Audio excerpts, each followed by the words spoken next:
Come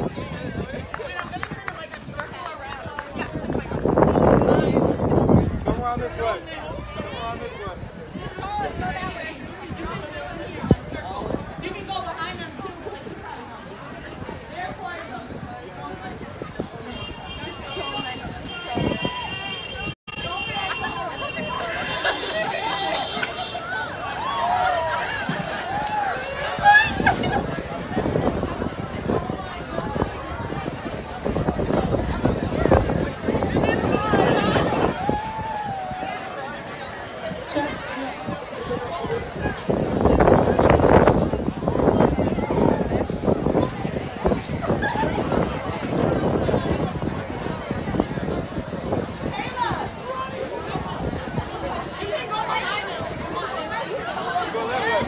You guys can go that way.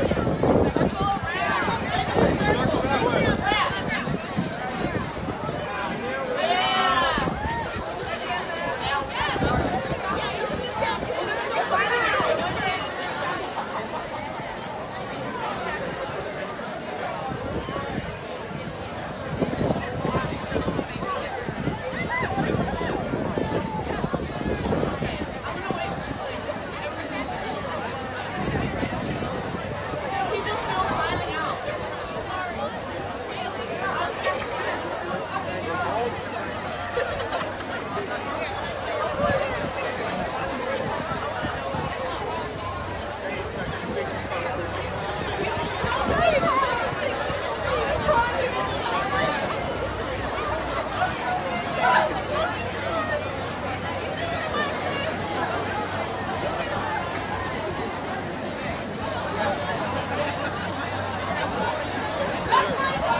We're gonna start.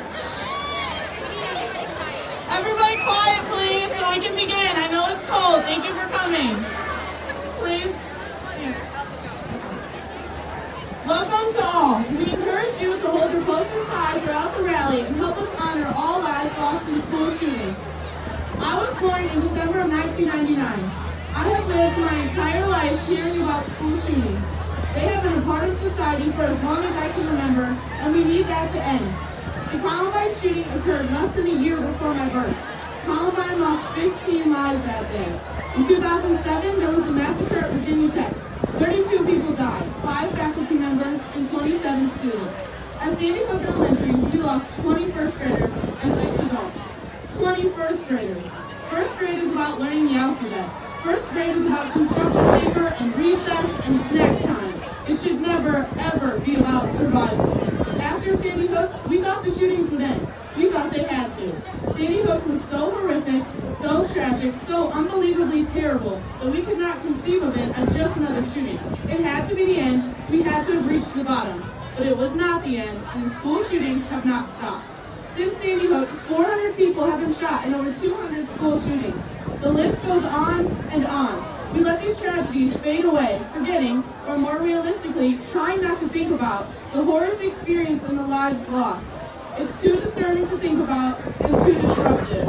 The emotional and physical pain are unimaginable, so we try not to think about them too much. It's too hard. My generation did not choose this. Our teachers did not choose this. We do not want to attend school every day in fear. Our parents do not deserve to worry until they know we are safely home every day. There are websites dedicated to teaching parents how to prepare their children for school shootings. A 6th grader in Alabama came home from school one day with a will for his family in case a school shooting occurred. It contained a list of who would receive what in the case of his death and a goodbye letter to his family. Why? Why are we focused on preparing for this to happen as if we have no choice in the matter, as if it is inevitable? We need to focus on preventing school shootings. A month ago today, on February 14, 2018, a shooter entered Marjorie Stoneman Douglas High School and began pulling the trigger. He left after taking 17 lives. 17 people died. 17 families were shattered and followed out, in a hail of gunfire. It could have been us. It could have been Elyria High School on the news that day. It could have been your school. Do not let the Stoneman Douglas victims become a statistic or just another sad story we see on the news. 17 people lost their lives that day. The students killed will never go to college, never hug a close friend, never have a family of their own. The adults killed that day will never see their children and spouses again, never share another moment with their loved ones. We now will name each of the Stoneman Douglas High School victims and share a fact about each person. This will be followed by 17 seconds of silence.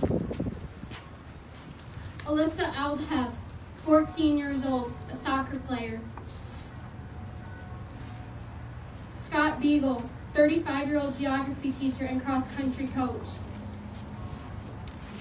Martin DeQuay, 14-year-old football fan and born in Mexico. Nicholas DeWart, 17-year-old, attending University of Indianapolis for swimming. Aaron Feist, 37-year-old football coach. Jamie Gutenberg, 14-year-old dancer. Chris Hickson, 49, athletic director, veteran, and wrestling coach. Luke Hoyer, 15 years old, basketball player. Kara Loughran, 14-year-old beach lover and dancer. Gina Montalto, 14 years old, a soccer player in the color guard and a Girl Scout. Joaquin Oliver, also known as Guac, a 17-year-old born in Venezuela and loves soccer. Elena Petty, 14 years old, in JROTC. Meadow Pollock, 18 years old, attending Lynn University. Helena Ramsey, 17 years old, served in a United Nations club. Alex Schachter, 14 years old, in the marching band. Carmen Shentrup, 16 years old, National Merit Scholarship semifinalist. And Peter Wang, 15 years old, JROTC, awarded with a Medal of Heroism from the Army. Oh, and now we will take 17 seconds of silence to honor each of these victims.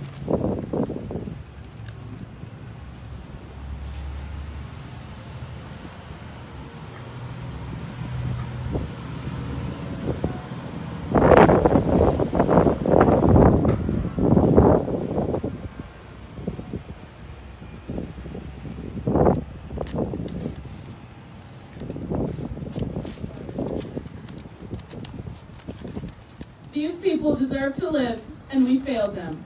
These are real people. They had lives, thoughts, families, and friends. They probably stressed over a math test or fought with their siblings just like you and me. Children should not die in a supposedly safe space, and teachers should not have to choose between themselves and their students. We can't allow families to wait for the call that will never come. We can't allow these deaths to continue.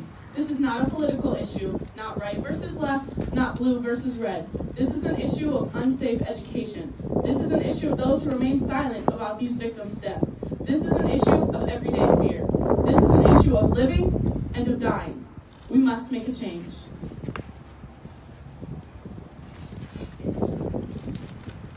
We attend one of the biggest and most diverse schools around, and there is one thing we should never have to worry about: our safety. We deserve to sit in class and pursue our education without risking our lives. We deserve to know that the tragic things happening to other students and teachers around the country won't happen again. There should never be a time where we have to walk in school scared for our lives because our political leaders aren't doing their jobs.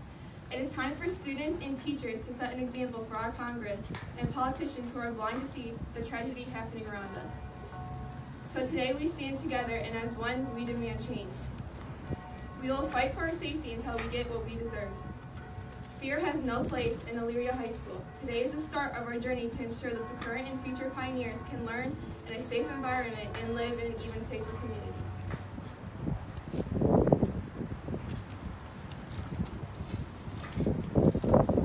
As a child, I grew up naive like so many of you. I thought police caught all the bad guys and everyone knew who the bad guys were. It never really occurred to me that the bad guys could be anyone. We pass them on the streets and we sit next to them in class. They are inevitably everywhere. Today, we speak out. We speak out to remember the victims of Parkland and every other life ended too soon. We speak out as the kids who had to grow up with shootings being normal. We are the kids who now stand united with kids across our country, the greatest country in the world, where mass shootings are normal. It's time we stood up. This country is our future. We are the future. Changing the world is never impossible, but it takes an incredible amount of effort. We can contribute to the movements already gaining momentum. By coming together, we can do so much. Just by being here today, we are showing a strong support system, not only to Parkland, but to Sandy Hook, Chardon, Columbine, and the shootings that did not happen in schools. We stand with the victims of Aurora, Charleston, and Las Vegas. When we are told our voices won't change anything, we stand up taller and we speak louder. They say no, we say yes. We live in a society where we wonder, who's next? A school, a church, a concert? Will it be closer to home, someone I know, or me? Today's purpose is not to protest or resist. Yes, if it comes to that, we can and we will. If it comes to that, you will find me in the front. But today's purpose is to start the fire. It is to catch attention and say, hey, we will no longer be pushed aside. You have a voice. Your voice matters. Your voice can change the world.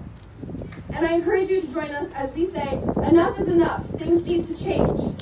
I can't say exactly what needs to change, but things simply cannot stay the same. So get involved, join us, find your voice, and use it. We are students, we are victims, and we are change.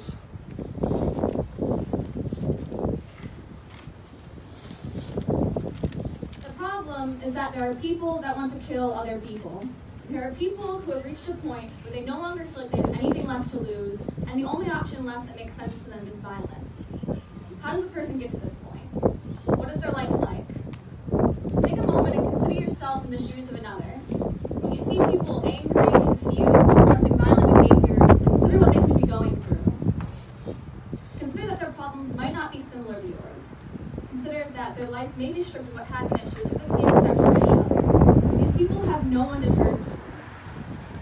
They could feel attacked from all angles, maybe at home, maybe at school, and there isn't another easy way for them to get out. It's their final straw, and they've gotten to a point, maybe they just don't care if they're dead or alive, but they want their pain to be shared. It doesn't have to get to this point, and there are ways for you to help. To show empathy. Reach out to your peers, to your children, to your students. If you see someone suffering alone, take time to talk to them. It might not always be the easy thing to do, but that doesn't mean it's not right. If you're not comfortable reaching out personally, you could talk to a teacher, a counselor, or an authority. And if you are an authority made aware of your suffering, I urge you, please treat them as a priority and please treat them with care. The behavior itself is not something that needs to be punished. It does not need to be something that they are made to cope with or shoved to the side. It needs to be helped. It should be cared about, listened to, and given help. These shootings can be prevented. Let's start making it so today. We're now going to have a song sung by the choir in memorial of the victims of Parkland.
going anywhere. Use your voice and join us to help make a change.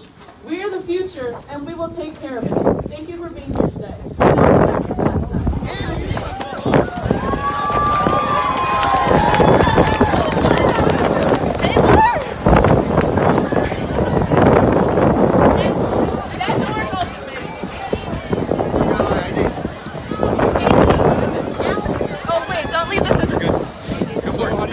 You guys are all done.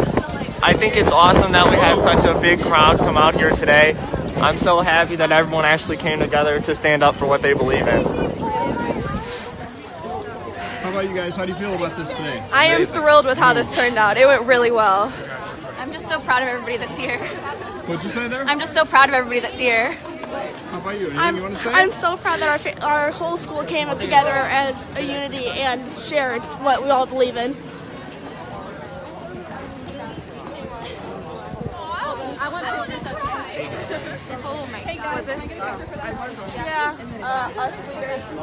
Okay, everybody, thank you so much for tuning in today. We'll post this live, and you can share it with your friends later. Everybody have a great day.